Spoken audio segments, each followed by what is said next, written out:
Well, be generous and give it a C, I guess. I mean, the reality is we're not growing, and there are various reasons for that. I'm not going to list all of them here tonight. But the bottom line is, as I mentioned before, we need to have tax and regulatory policy for our state that compares favorably to those of other states, because we are competing with those other states for the jobs and investment that's necessary for our economic growth. That's just the reality. There are 50 states to choose from, and this is increasingly an international economy. And here I'm not focusing so much on California because they have the problems, but they also have their unique advantages, let's be honest.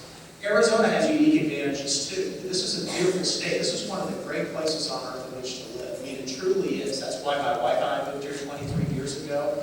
We must use that as a selling feature. We must safeguard the natural resources and the natural splendor and beauty that truly is present throughout our state. We should use that as a tool to bring in investment.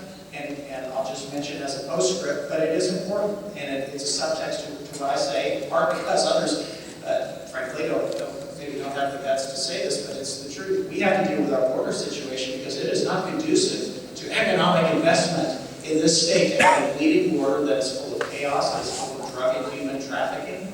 That's just a fact. And if you've got a choice where to invest, and that's particularly true for communities along the border. And we're sitting here in Phoenix, but the closer you get to the border, the more of a real issue that is. We need to be honest about these issues. Those are just some of the issues that impact economic growth, but we need to have somebody who will quarterback it, somebody who will be bright and dedicated and trying to bring real investment and real jobs into the state. Scott, give us a grade and tell us why. I'd like to see we're doing better, but I'm an outcomes-based person, and the proof is in the results.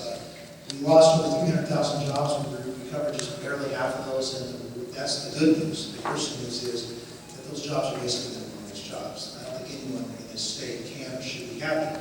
We've had some real successes. In my city, we had some successes. In your cities, we've had success. Good schools. We've also